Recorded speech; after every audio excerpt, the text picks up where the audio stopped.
Olá, eu sou Michel Monteiro e hoje eu vou falar de um tema para vocês. Vou colocar aqui, esse é o nosso tema de hoje. Mas a primeira coisa, vamos aprender como falar este tema. Muita gente fala errado. Então vamos lá. Não é cio. Cio é o período de estação. Cio é entre animais. É desejo sexual entre animais. Não é céu também. Céu tá lá em cima. Os passarinhos voam, os aviões voam. Não é CO. CO é o chefe. Uma organização. Então, como se lê? SEO. É uma sigla inglesa, significa Search Engine Optimization. Vamos ler esse SEO. E o que é SEO? SEO é um conjunto de técnicas que visa posicionar melhor uma página nos mecanismos de busca. Os primeiros resultados. Primeiros não quer dizer que seja só no primeiro. Primeiro, no segundo, no terceiro. Normalmente uma página de busca, uma página de resultados, cabe 10 resultados. Então, vai estar ali entre esses 10 resultados.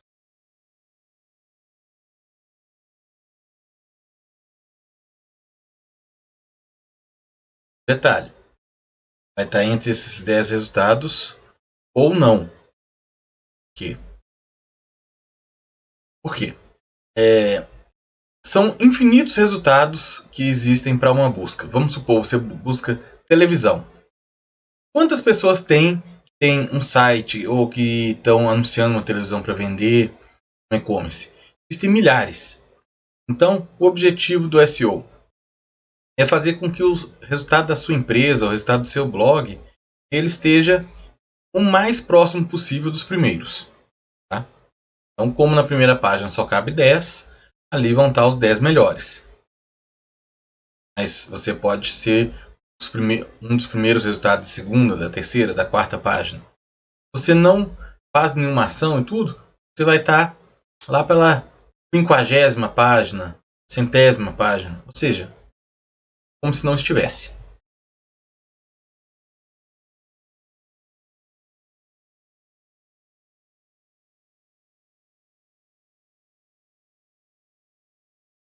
Então, quais são as principais ações que fazem parte de uma estratégia de SEO? Temos várias ações, várias coisas que podem ser feitas para se fazer uma estratégia de SEO.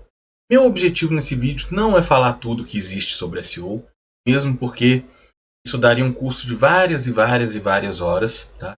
Vou dar um panorama geral, vou falar de algumas estratégias que são utilizadas. Não vou entrar em detalhes aprofundados de como utilizar cada uma delas.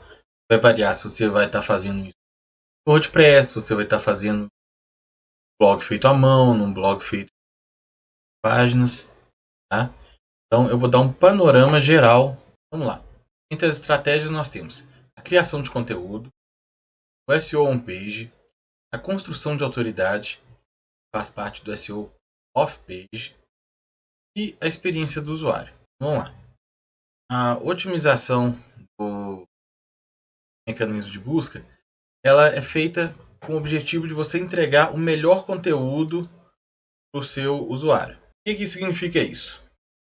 Significa, eu vou tentar, na hora que a pessoa pesquisar lá por um termo, vamos supor que ela pesquise SEO.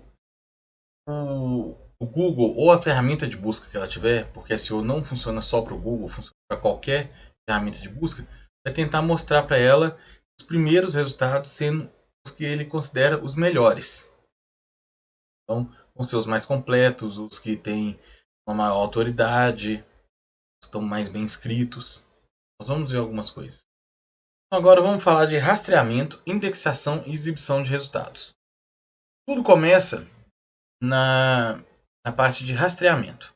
O que é o rastreamento? A ferramenta de busca, vamos colocar aqui, por exemplo, o Google, ele sai pesquisando na internet tudo que existe, todas as páginas que existem, todos os sites que existem, blogs, ele pesquisa tudo. Depois, numa segunda parte, ele faz a indexação, ele faz a separação dessas páginas segundo alguns critérios. Depois ele exibe os resultados quando ele é pesquisado. Vamos pensar isso fora do Google para facilitar o entendimento. Imagina o seguinte: chega várias cartas na sua casa, né? Normalmente muitos boletos de cobrança de Plano de saúde, conta de água, conta de luz, telefone, internet, chega tudo. Então, vai chegando naquela monte de coisa, você vai, como se você estivesse fazendo rastreamento, você vai só recebendo, você vai pegando, você não quer saber o que, que é, você vai só juntando dados, vai juntando aquelas cartas, aquelas contas que vão chegando para você. Depois disso, você vai fazer a indexação. Você vai separar. Ah, essa aqui é uma conta de água, essa aqui é uma conta de luz, esse é o boleto da internet, essa é a conta de telefone. E vai separar isso mês a mês. Então você vai ter tudo indexado, tudo arrumado. Ah, esse aqui, minha fatura da internet do mês de janeiro, mês de fevereiro, março, abril, maio. Quando você precisar, vamos supor, a companhia de internet chegou para você, olha, você não pagou a conta de janeiro. Opa, de que ano? Ah, desse ano, 2021. Então, o que você vai fazer? Você vai lá nas suas contas que estão indexadas, vai procurar lá a conta que se encaixa no que foi pesquisado. É uma conta de internet e do mês de janeiro do ano de 2021. E você vai exibir aquele resultado, você vai mostrar para a operadora que você pagou. A mesma coisa que o Google faz. Ele junta todas as páginas e depois ele indexa elas segundo dezenas, centenas de critérios. E quando tem uma pesquisa, ele vê quais as páginas que estão indexadas que atendem melhor aquele critério e exibe. Próxima parte. Aqui eu estou mostrando que o SEO ele é, a grosso modo, dividido em on-page e off-page. Aqui tem diversos fatores. Nós não vamos falar sobre todos eles, mas a primeira coisa é entender o que são fatores on-page e o que são fatores off-page. Como o próprio nome diz, que é fator on-page, os fatores estão dentro da página. Tá? Você consegue mexer dentro da sua página, dentro do seu site, do seu blog, para poder favorecer de aparecer melhor no Google. E os fatores off-page, eles estão externos à sua página. Eles são fatores externos a ela, mas que você também pode se preocupar para que faça com que os mecanismos de busca consigam dar um valor maior para sua página para exibi-la melhor. Então vamos ver alguns deles. No conteúdo. Conteúdo, minha coisa. Você cita a palavra-chave no conteúdo? O que é a palavra-chave? É o assunto, é o que você está pesquisando. Vamos supor que você vai fazer um texto sobre tosse. Você fala de tosse no seu texto? Ou você só fala de outras coisas? Doenças pulmonares, respiração, e nunca cita a palavra tosse. Então seu texto não é sobre aquele assunto. E você tem que falar esse assunto. Essa palavra-chave no seu texto.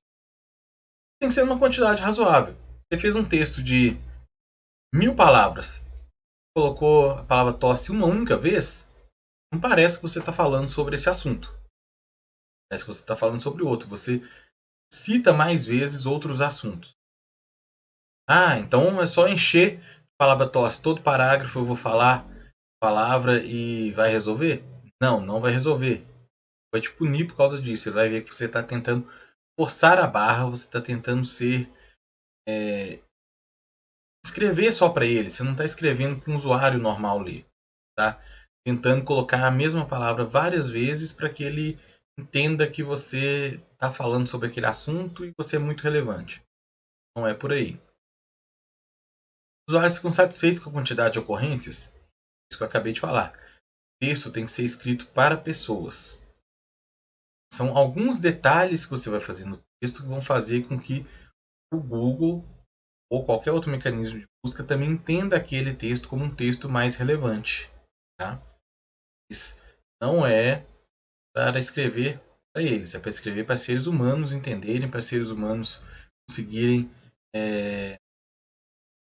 ver aquele texto como um texto útil.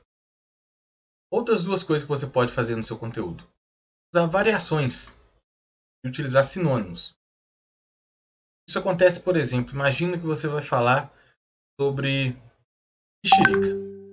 Talvez até algumas das pessoas que estão ouvindo agora não identificaram o que é a mexerica. Por quê? Porque ela tem vários nomes dependendo de onde você mora. Em alguns lugares ela chama mexerica, em outros bergamota, em outros tangerina. Tá? Então, você pode fazer isso quando você estiver falando de palavras que têm sinônimos ou que têm variações. Você pode e deve citar essas variações no seu texto.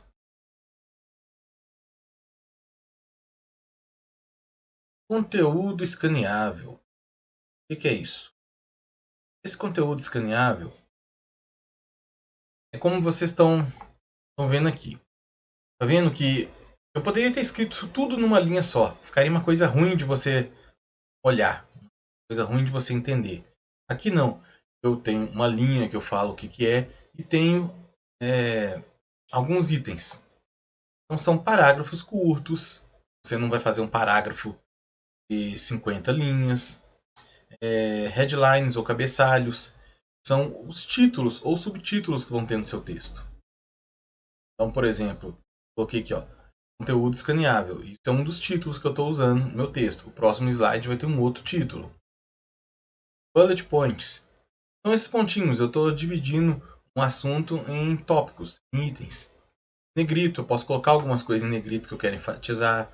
Itálico, usar imagens, usar vídeos. Uma coisa melhor de se ler. Imagina se todo o conteúdo da internet parecesse um livro de literatura. Né?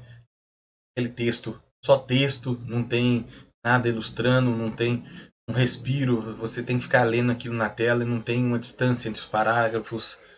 Tem elementos visuais que possam tornar o texto mais agradável. Próximo item, falar, é sobre conteúdo duplicado. O que é o tal do conteúdo duplicado?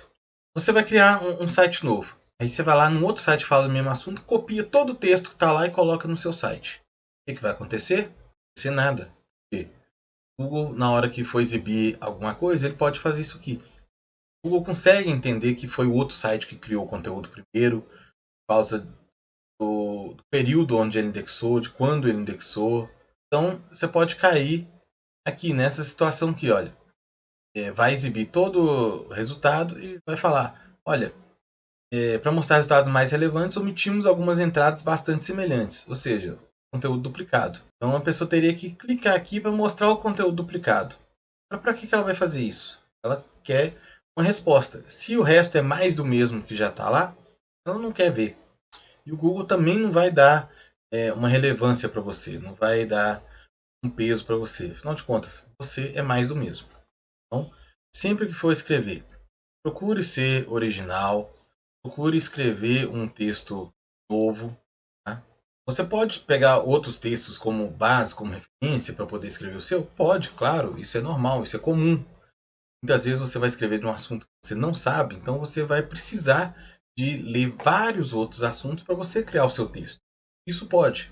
Agora, ir lá, pegar o texto de um outro site e copiar a mesma coisa, ou 95% igual, você mudou 5, 6, 7 palavrinhas, não faça isso. Você vai ser penalizado, você vai ser um conteúdo duplicado, totalmente irrelevante para o Google. Bom, vamos lá. Agora nós vamos falar de título e descrição.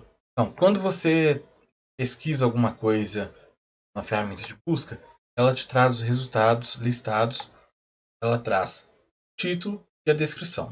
Aqui é o título, tá?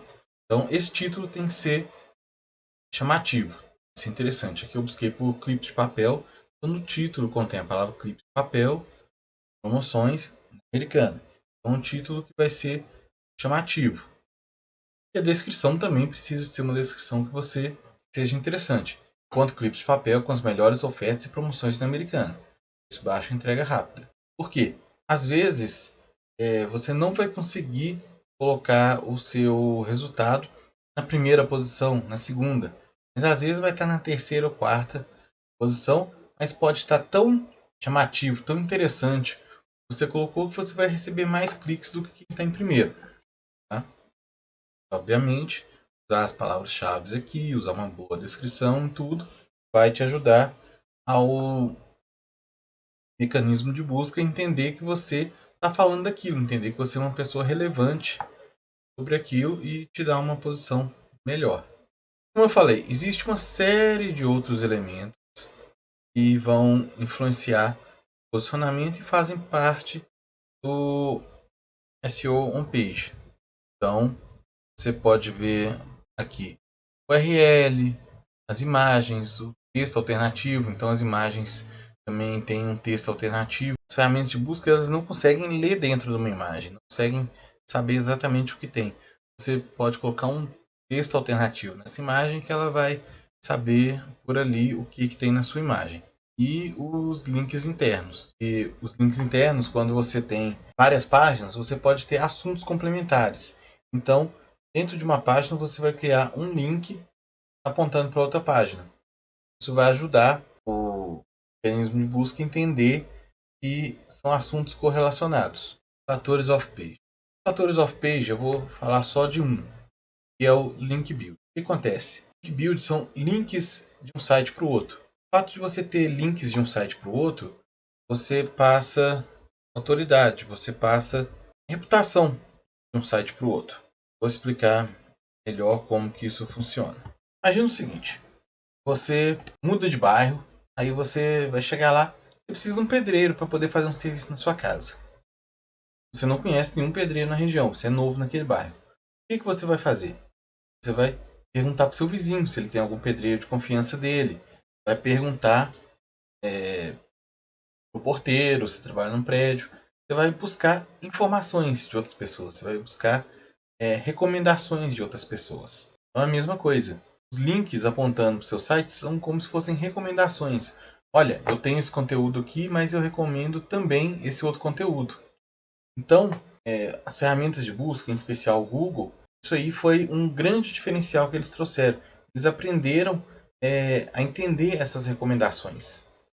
Então, ele interpreta links vindo de outros sites como recomendações. Isso pode te colocar numa posição mais acima. Por quê? Você, afinal, tendo boas recomendações, geral, ou muitas recomendações, tende-se a acreditar que você seja uma referência naquilo. Por exemplo, vamos supor, você mora lá, tem 7 vizinhos no seu prédio. Se 2 recomendam um pedreiro, ok, pode ser uma experiência legal. Mas imagina se todos os 7 vizinhos recomendam aquele pedreiro. Opa, muita gente recomendando, ele já trabalhou, já fez alguma coisa para esse monte de gente, todo mundo está recomendando ele. Então vamos supor, só tem 2 pessoas ali que recomendam. Mas você tem mais uma recomendação que é do maior depósito de material do bairro. Você fala, não, se precisar de qualquer coisa, é esse o pedreiro que nós indicamos aqui, já tem anos.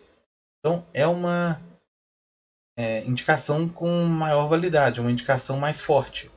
Tá? Então isso aí vai fazer diferença. Então, além da quantidade, você vê também a questão da qualidade.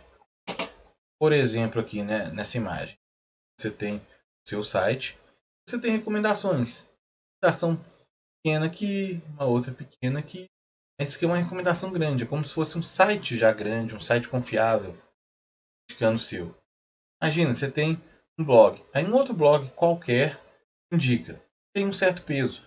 Mas imagina que aqui é um grande veículo de mídia, um grande jornal, uma grande emissora de TV recomenda seu site. Tem muito mais validade, tem um peso muito maior na decisão da ferramenta de colocar esse site aqui mais para cima em alguma coisa. Tá? E essa indicação ela costuma acontecer de duas formas.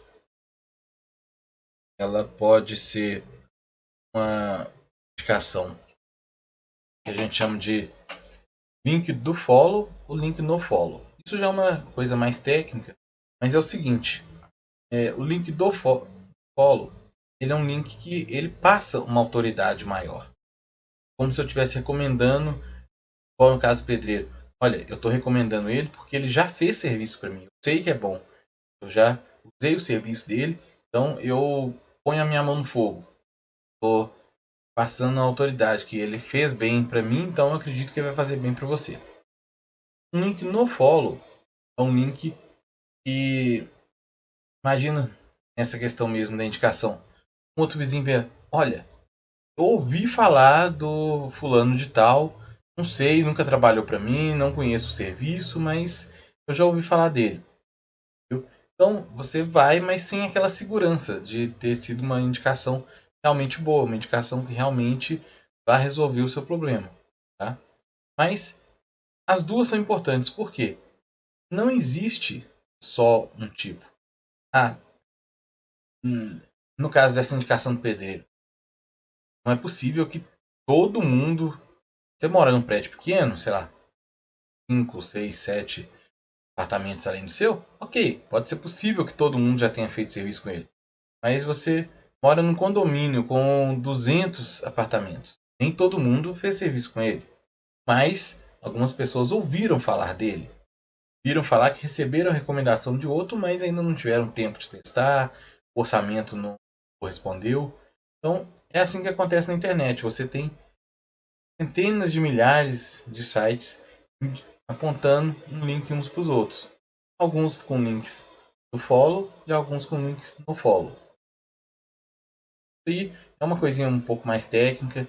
Na hora que você estiver criando um link, normalmente a maioria dos links vão ser follow. Se você estiver criando aí